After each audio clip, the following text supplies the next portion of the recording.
When it comes to rendering the point cloud, we'll start off by applying a shader to it. I'm going to apply a throwaway shader, just any old material, just a Lambert for example, and then I'm going to open up the render tree by pressing 7 and editing the shader. First thing we want to do is rename the material. So actually I'll call this material by pressing F2. I'll call this the explosion material.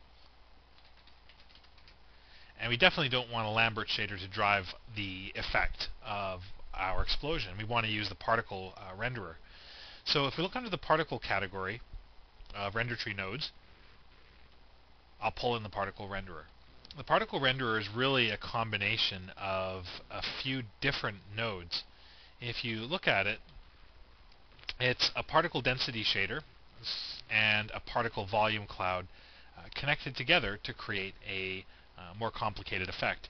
The volume cloud contains the ability to change the cell size, the density of the cloud, the color of the particles in the cloud based on diffuse and ambient parameters, while the particle density cuts away the bounding volume created by the particle volume cloud and allows the particles to take the form of the point cloud you've described in the ice tree. We can also map different textures into the various density and intensity ports on a per particle basis, as well as setting the particle color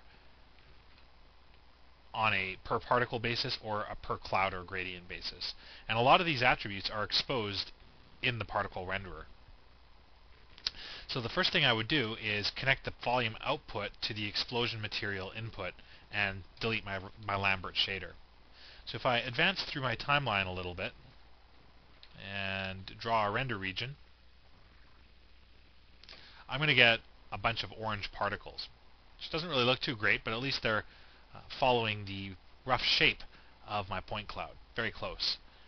Normally when you're using a particle renderer, if we expand the input options, we want to be able to control the shape of the particle density using a high frequency fractal shader or cell shader.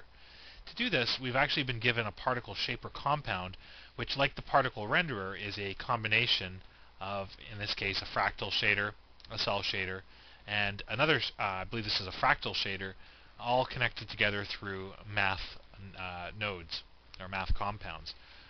Basically, the cell and fractal shaders are used to drive the density, as well as the density color. You'll notice that the fractal colors are being used to drive a scalar to color converter, and those are being added and output mixed with a particle color defined by the user. All I really want to do here is use the density. I don't really care for using the particle color. I just want to be able to cut a little bit away from this point cloud. So we're going to actually restricting some of the volume, cutting it away, but this is going to allow for a much better control over this effect. You'll notice that we actually start to get a little bit of shape as well, or a bit more definition. We had sort of an amorphous cloud shape before, but now we've managed to cut away at the edges of the particles to help define our shape. So this is the first part of our ice tree, the renderer and shaper.